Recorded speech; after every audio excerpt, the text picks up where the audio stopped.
जय हो, सच्चिदानंद भगवान की जय हो। ओम नारायण मंगलमय हो। गुरुर्ब्रह्मा गुरुर्विष्णु गुरुर्देवो महेश्वरः, गुरुः साक्षात् परं ब्रह्म तस्मै श्री गुरवे नमः।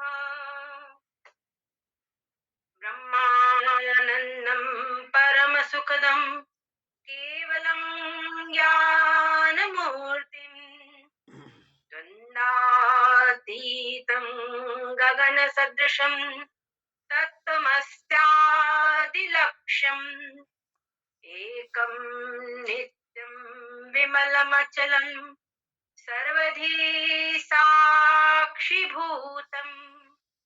भावातीतं त्रिगुणरहितं सद्गुरुं तन्नमामि, सद्गुरुं तन्नमामि।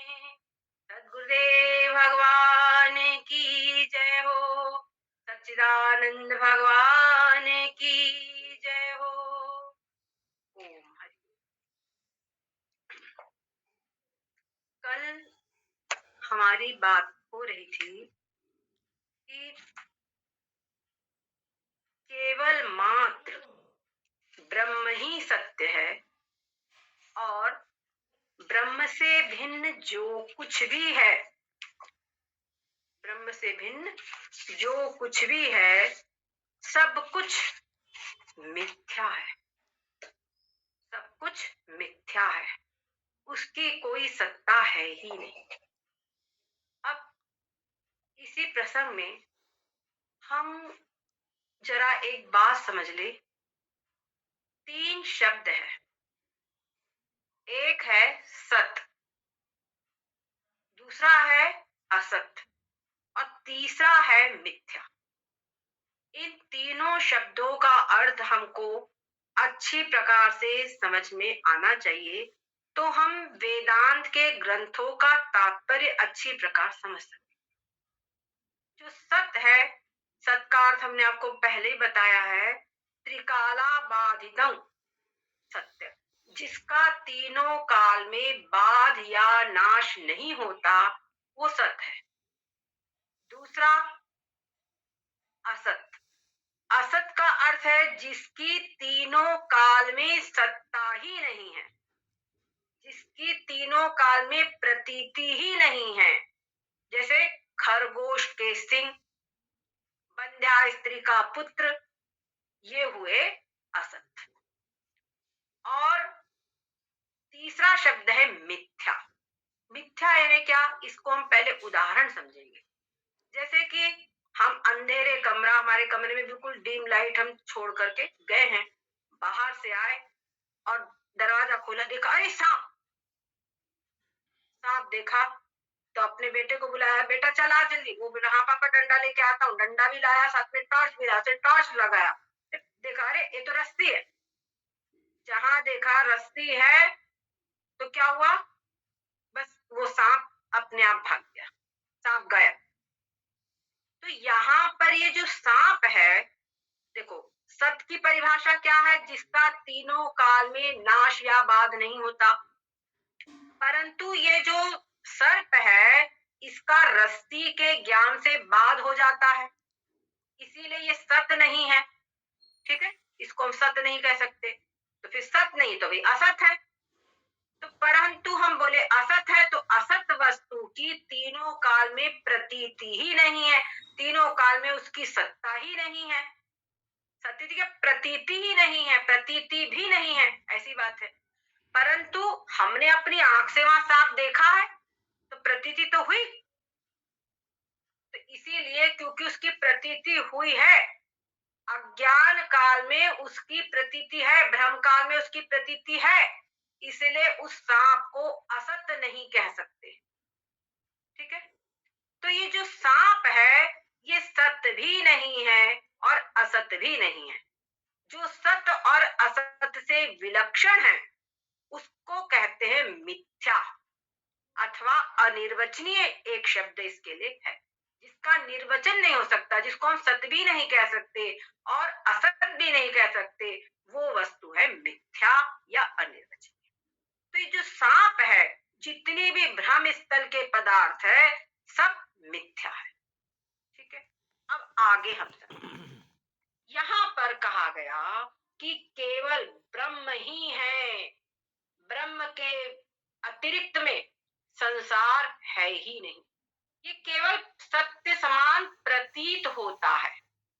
ठीक है ना, ये सत्य समान प्रतीत होता है, और जिस समय पर ये प्रतीत होता है, उस समय पर थोड़ा भी शंका नहीं होती कि ये असत्य है, ये झूठा है। ठीक है, तो ये जो सांप है, ये क्या है? मिथ्या है। उसी प्रकार से ये जो संसार है, ये संसार भी वास्तव में सृष्टि के आदि में केवल एक सत्य ही था। सदैव सौम्यदम अग्रासी। तो जब सत्य है, उस समय पर इस संसार की सत्ता नहीं है। फिर अज्ञान काल में इस संसार की प्रतीति हो रही है, और इस संसार का जो अधिष्ठान है ब्रह्म सच्चिदानंद, उस ब्रह्म सच्चिदानंद के ज्ञान से इस संपूर्ण संसार की निवृत्ति हो जाती है। तब पता चलता संसार है ही नहीं तीनों काल में। तो ये संसार लेकिन जिस समय प्रतीत होता है, उस समय बिल्कुल सत्य सा लगता है, पर वास्तव में है नहीं। तो ये जो संसार है, इसको भी मिथ्या कहा जाता है। तो अब आगे हमको समझना है संसार की स्थिति कैसी है, यही बात हम समझेंगे। कहते हैं जो यथे शून्ये वैतालो गंधर्वाणां यथा यथाकाशे द्विचन्द्रत्वं यथाकाशे द्विचन्द्रत्वं तद्वत्सत्ते जगत स्थिति।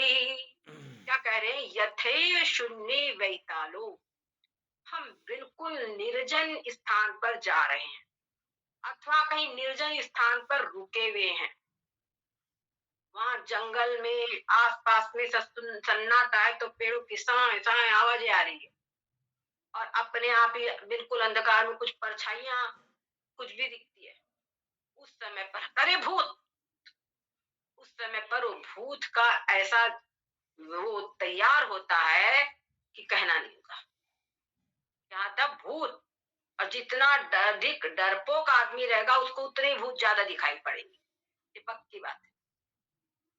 हमको याद है, हम छोटे थे, तो हमारी छोटी बहन, उस समय हम होंगे कोई 5वीं 6वीं में, और हमारी बहन कोई 1 आध साल की 2 साल की, बस उसको हमने गोद में लिया, सो गई वो, तो ऊपर के कमरे में उसको सुला दिया, और हम नीचे आ गए।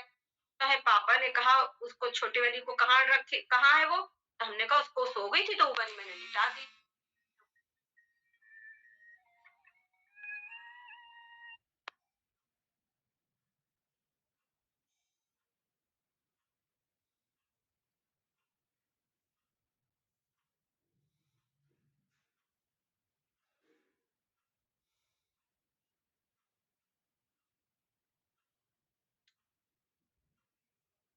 हाँ हेलो। तो हम उसको लिटा करके आ गए। पिताजी ने पूछा, तो हमने बता दिया कि सो गई थी, हमने उसको लिटा दिया। तो उन्होंने कहा कि अकेली क्यों लिटा दिया, कहीं बच्ची है, कोई बिल्ली आ जाए, कुछ हो जाए, बच्चा डर जाए। तो हमको बात जम गई, हम तुरंत गए कि उसको गोद में लेकर के हम आ जाए, और ऊपर गए और उसको अपनी गोद में उठाया। और इतनी पापा की जो बात थी, कहीं बच्ची डर जाए, उसका पता नहीं हमारे ऊपर क्या साइकोलॉजिकल इफेक्ट हुआ। हमने उसको उठाया गोद में, और इतनी जोर चीखे, और नीचे आने के लिए दौड़ने लगे। तो हमारे पिताजी जीना के ऊपर बिल्कुल ऐसा हाथ फैला करके खड़े हो गए कि समझ में आ गया कहीं गिर विर ना पड़े करके। तो हम आए जैसे ही नीचे, तो उन्होंने हमको पकड़ लिया, और हमको फिर तुरंत ऊपर लेके गए, और बोले क्या है, क्यों चिल्लाई, क्यों डरी, बता यहाँ कुछ है, दिखाया हमको यहाँ कुछ है। तो हमने अपनी आंख से देखा कुछ नहीं है। यद्यपि हमारी गिग्गी बनी थी जो मानसिक में, लेकिन हमारी समझ में आ गया कि हम जो डरे थे वो हमारा डर से व्यर्थ था। तो ये क्या होता है, कुछ मानसिक डर होता है ना। तो वैसे ही ये जो मानसिक डर कारण है कि वहां हमको भूत भूत आदि दिखाई पड़ते हैं, पर हमारे को उस घटना के बाद आज भी हम पूरे भवन में अकेले सो जाए रह जाए, हमें भय नहीं लगता। को डर लगता, लेकिन हमको डर नहीं लगता, हम पूरे अकेले भगवत कृपा से रह लेते हैं। तो क्या होता है कि जितना व्यक्ति भयभीत, जो हमको वहां पर कौन था, कुछ नहीं, लेकिन इतनी बात पिताजी ने कही बच्ची डर ना जाता, उससे हम ही डर गए। तो ये भय जो होता है क्या मानसिक वृत्ति है। उस मानसिक वृत्ति के कारण आप एकदम सुने जंगल में कहीं रह जाओ तो रात भर आपको डर लगते रहेगा, भले ही कुछ ना आवे। आप पिछले कोई सुन लो कि कहीं आतंकवादी आ रहे हैं, कुछ हो रहा है, तो कुछ भी नहीं होगा, तब भी आपको बहुत भय लगेगा, है ना। वो आतंक जैसा मन में बैठ जाता है। तो वैसे ही जो हम सुन्नाटे में जब चलते रहते तो हमको भूत, अरे वो भूत तो नहीं है, वो भूत तो नहीं है, ऐसा दिमाग बना। पर वास्तव में वहां भूत होता है क्या? वहां पर भूत आदि कुछ भी नहीं होता, केवल हमारा मन की जो वृत्ति है, मन का जो भय है, वही भूत का रूप लेकर के खड़ा हो जाता है। उसी प्रकार से कह रहे गंधर्वाणां पुरं यथा, गंधर्व नगर, जैसे हम आकाश में देखते हैं तो बादल दिखते हैं, तो बादलों के अंदर में ऐसा लगता है कि वो नाना प्रकार की आकृतियां, अरे वो गंधर्वों का राजा है, वो गंधर्व है, वो देखो वो वीणा बजा रहा है, अरे वो नारद जी है, अरे वो अमुक है, वो अमुक है। इस प्रकार से पूरा गंधर्वों का नगर हमको आकाश में दिखाई देता है। कहीं हाथी दिखाई देता है, कहीं कुछ दिखाई देता है, बादल में नाना प्रकार की आकृति दिखाई देती है। तो वो सब आकृतियां जो दिखाई पड़ती है, वो जो नगर पूरा दिखाई पड़ता है, उसकी सत्ता वास्तव में है क्या? बोलिए। उसकी कोई भी सत्ता, कुछ भी वहां पे उसका अस्तित्व नहीं। उसी प्रकार से आकाश में अगर किसी को कहीं आंगली ऐसी लगा कर देखो, या आंख में कोई दिक्कत है, तो देखेगा अरे आकाश में दो दो चंद्रमा है। तो क्या आकाश में दो चंद्रमा होते हैं क्या? चंद्रमा तो एक ही होता है ना। तो जैसे कह रहे हैं कि जैसे शून्य स्थिति में, निर्जन स्थिति में किसी को भूत दिखाई पड़ता है, या आकाश के अंदर में गंधर्व नगर होता है, और आकाश में जिस प्रकार से वहां पे दो चंद्रमा होते हैं, जैसे इनकी स्थिति है, उसी प्रकार से तद्दत सत्य जगत स्थिति, उसी प्रकार से सत्य पर ब्रह्म सच्चिदानंद में संसार की स्थिति है। मतलब क्या, जैसे वहां वेताल की कोई सत्ता नहीं है, केवल भाषित हो रहा है, प्रतीत हो रहा है, जैसे गंधर्व नगर की कोई सत्ता नहीं है, सब कल्पित दिखाई दे रहा है, वहां चंद्रमा दो की स्थिति नहीं है, दिखाई दे रहा है, उसी प्रकार से ये संसार की कोई स्थिति नहीं है, ये केवल दिखाई दे रहा है। ठीक है, ये बात यहाँ पर समझना चाहिए। बहुत सी चीजें हैं संसार में हमको दिखाई देती है, पर उनकी वास्तव में सत्ता नहीं है। लोग कहते हैं मेरी आंख से हम देख रहे, आंख से तो आप बहुत कुछ देख रहे हो, मरुस्थल में जल भी देखते हो, देखते हो कि नहीं देखते, पर वो होता है क्या? नहीं होता। आकाश में नीलता देखते हो, पर वो है क्या? नहीं है। यथा अगली और उदाहरणों से समझाते, भांति भांति से जब समझाए।